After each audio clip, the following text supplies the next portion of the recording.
আমরা ফাইট দিতে পারবো। কোনোখানে আমি বলিনি আমাদেরকে ছাড় দিতে হবে, কোনোখানে আমরা দাবি করিনি ছাড় দিতে হবে, টিক মার্কের নির্বাচন আমরা চাইনি। আমরা চেয়েছিলাম একটি যদি নির্বাচনই করতে হয় তাহলে সঠিক নির্বাচন করতে হবে। তারা কিন্তু আমাদেরকে অনেক কথা বলেছেন, কিন্তু আমরা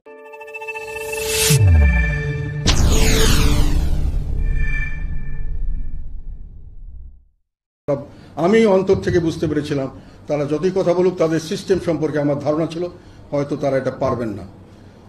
সেই কারণে আমাকে বলা হয়েছিল যদি আপনি স্যাটিসফাইড না হন লাস্টের দিকে আপনি উইথড্র করে নেবেন, এবং আমি 17 তারিখে উইথড্র করার জন্য সমস্ত প্রিপারেশন নিয়েছিলাম 16 তারিখের মধ্যেই। সেইভাবে গোপন রেখেছিলাম যাতে করে জানলে যদি বাধাপ্রাপ্ত হই, এবং আমি প্রেসকে রেখেছিলাম, বলিনি কেন রেখেছি। আমি চিঠিপত্র ঠিক করে রেখেছিলাম, দুই একজনকে খালি আমাদের পার্টির দুজনকে বলেছিলাম, আমি চিঠিপত্র দুজনের হাতে দিয়ে দিয়েছিলাম। একজন হলো আমাদের রংপুরের মেয়র মোস্তফা, আর একটা হলো রেজাউল ইসলাম ভূঁইয়া, যে একজন না পেলে আরেকজন চিঠিতে দিতে উইথড্রল লেটার। আমি অফিসে এসে জিতে যাব, হঠাৎ করে টেলিফোন 2 মিনিট কথা বলতে হবে। কথা বলতে বলতে নানান কিছু এটা ওটা, আমি বললাম আমি কোনো কিছু মানি না, আমি মনে করি নির্বাচন হবে না, নির্বাচন আমাকে যে কোনোভাবে বর্জন করতে হবে, না হলে দল শেষ হয়ে যাবে এবং আমরা রাজনীতি শেষ হয়ে যাবে, আমরা এই নির্বাচনে যাব না। তখন বাইরে এসে যখন আমি বলা হলো যে ঠিক আছে না গেলে কিন্তু নির্বাচন আমরা যেভাবে হোক করবই, আপনি কিন্তু সমস্যা করবেন, ঝুঁকিতে পড়বেন, ঝুঁকি। তখনকার দিনে ঝুঁকি অর্থ বুঝো,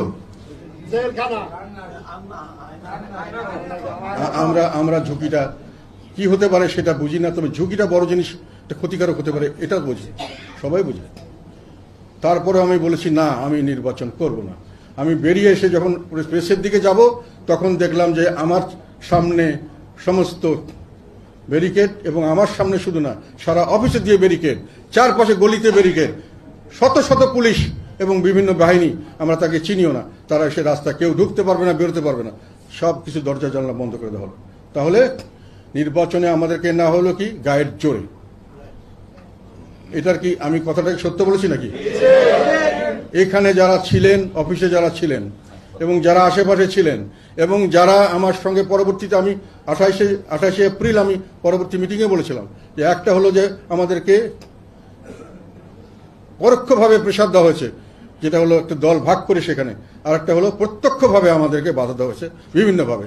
সেটা আমি পরিষ্কারভাবে বলিনি, কারণ সেই পরিস্থিতিতে আমাকে জোর করে এরকম করে করা হচ্ছে এটা বলা ওই রকম ধরনের, তবে যারা বোঝার সারা বুঝে নেবেন এই কথাই বলেছিলাম, বলি নাই?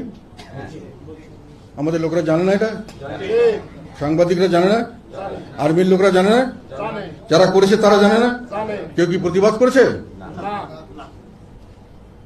তাহলে কি হলো যে আমরা গেলেও নির্বাচন হতো, না গেলেও নির্বাচন হতো, আর আমরা জিতে পরোক্ষভাবে প্রেসার এবং প্রত্যক্ষভাবে প্রেসার দিয়ে নির্বাচনে নেওয়া হয়েছে। এখন তাহলে কি আমাদের কারণে নির্বাচন হলো, আমাদের কারণে নির্বাচন হওয়াতে সরকার টিকলো এবং সরকার তার ফলে অত্যাচার করলো, এই কথা কি সত্যকর কথা? আমরা কি কোনো কেন্দ্রে এখানে দায়ী?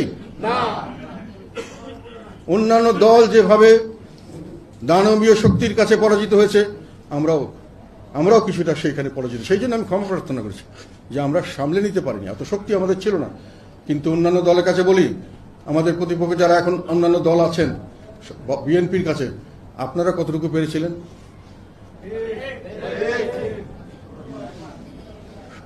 প্রেসারের কাছে তো সবাই সাবমিট করেছে, আমরা কি একাই?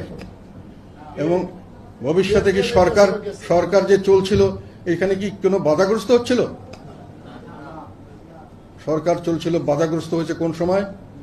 যখন একটা জেদ অহংকার করতে গেছে, এবং যখন আল্লাহ বলেছে এটা সীমা লঙ্ঘন হচ্ছে, তখন তো আল্লাহর তরফ থেকে এটা হয়েছে। তো যাই হোক, সেকেন্ড কথা হলো আমরা দীর্ঘদিন তাদেরকে বৈধতা দিয়েছি, সমর্থন দিয়েছি, তার জন্যই তারা দানব সৃষ্টি হয়েছে। আমি মনে করি এটার একটা বিবরণ দেশবাসীর কাছে যাওয়া উচিত। বারংবার আমি দিয়েছি, তারপরেও মানুষে এইটাকে গ্রহণ করেননি কেন আমি জানি না। যেহেতু এটা প্রচারণা হয়নি, আমাদের দলের লোকেরাই ঠিক মতো জানে আমরা কি দালালি করেছি। 2008 সালের নির্বাচনে আমরা তাদের সঙ্গে মহাজোট করেছিলাম, আওয়ামী লীগের সঙ্গে। 2008 সালের নির্বাচনে